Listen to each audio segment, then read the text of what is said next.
Episode की starting होती है फ्लैशबैक से, जब सैटर्न वेगापंक को कुमा के अंदर एक सेल्फ डिस्ट्रक्शन स्विच इंस्टॉल करने का ऑर्डर देता है। तुम कुमा में जरा सी भी फ्री विल नहीं रहने दोगे, ये मेरा ऑर्डर है, सैटर्न कहता है। नेक्स्ट सीन में वो दिन दिखाते हैं जब कुमा की सारी फ्री विल मिटा दी गई थी। मैंने न जाने कितनों को परेशान किया है, कुमा कहता है। दूसरों को परेशान करना? हाँ बिल्कुल, जीने का मतलब ही है दूसरों को परेशान करना। जब तुम नहीं रहोगे तो सब जिनसे भी तुम प्यार करते हो परेशान ही तो होंगे, वेगापन कहता है। क्या तुम मेरे जाने के बाद बोनी को हैप्पी 10th बर्थडे विश कर दोगे? कुमा कहता है। नाउ ये फ्लैशबैक उन सभी मेमोरीज का था जो कुमा ने एक बबल की फॉर्म में वेगापंक को स्टडी करने के लिए बना कर दी थी, जिसे बोनी ने एक्सपीरियंस करने के लिए अब्सॉर्ब कर लिया था।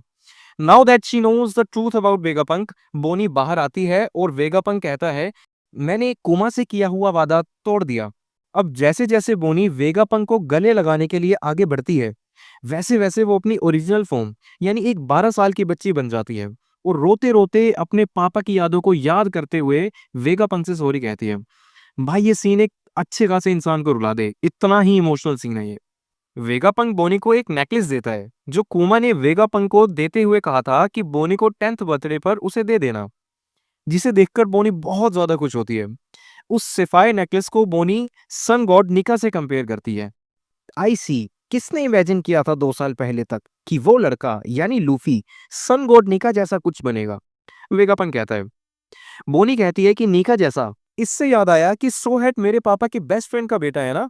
वेगापन कहता है, हाँ मैं भी सरप्राइज था जब तुम दोनों यहाँ एक साथ आए थे।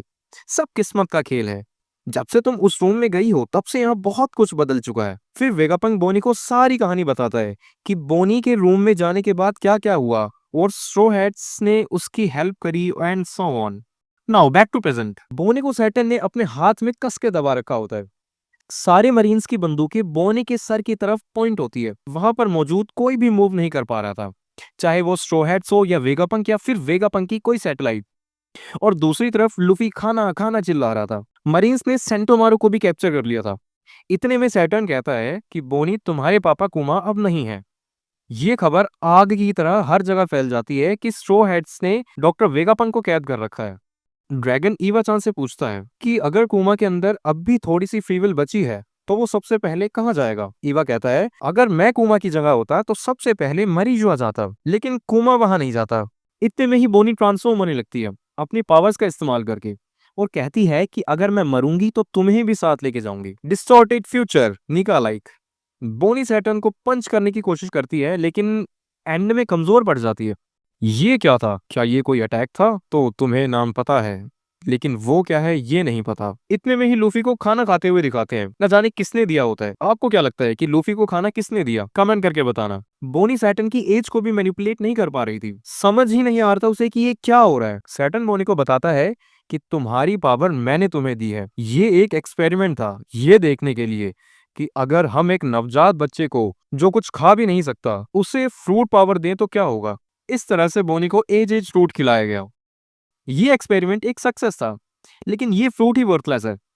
ये फ्रूट यूजर को अपने किसी भी पॉसिबल वर्जन में ट्रांसफॉर्म होने में अलाउ करता है, लेकिन जितना तुम रियलिटी को जानोगे उतना ही तुम्हारा पोटेंशियल कम होगा। तुम नीका को रियल मानती हो? तुम्हारा कमजोर होना प्रूफ है कि नीका रियल नहीं है। तुम्हारे पापा भी इस बकवास को मानते थे और कहते थे कि मैं भी लोगों को नीका की तरह बचाना चाहता हूँ। वो मैं ही था जिसने तुम्हारी माँ पर एक्सपेरिमेंट किया था। तुम्हारी माँ होली लैंड से रिलेटेड किसी पर्सन की 8th वाइफ थी, लेकिन वो ब्लू कलर के दाग वापस आ गए। ये एक्सपेरिमेंट भी फेल रहा, लेकिन ये काफी इंटरेस्टिंग है कि उसकी बच्ची में भी उसकी माँ की बीमारी इनहेरिट हुई थी। इतने में कुमा भी बहुत तेज स्पीड से एगेड आइलैंड पर लैंड कर जाता है। फिर हमें दिखाते हैं कि वेगापंक कहता है, तो ये तुम्हारे एक्सपेरिमेंट थे? तुम्हें पता भी है कि इस एक्सपेरिमेंट की वजह से जो बीमारी हुई थी सिफायर स्केल्स नाम की, उसने कुमा की फैमिली को कितना दुख दिया है। कुमा ने खुद को सैक्रिफाइस कर दिया। तुम कुमा को डील कैसे दे सकते हो जबकि उसका बुरा करने वाले तुम ही हो? सैटर्न कहता है कि तुम खुद को मेरी जगह रख के देखो।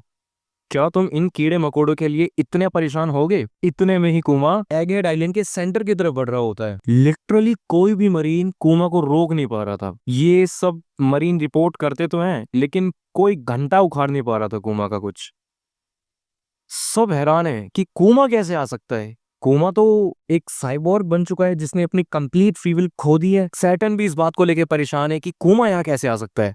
नो, ये सीन इतना ज्यादा इमोशनल है, इतना ज्यादा इमोशनल है कि भाई साहब लिटरली आंखों से आंसू आ जाएंगे तुम्हारे ये देख के। इतनी गोलियां बरसा रही हैं कुमा पर ये मरीन, लेकिन फिर भी कुमा खड़ा होता है और अपनी बेटी को बचाने के लिए बस कुछ भी करने को तैयार है।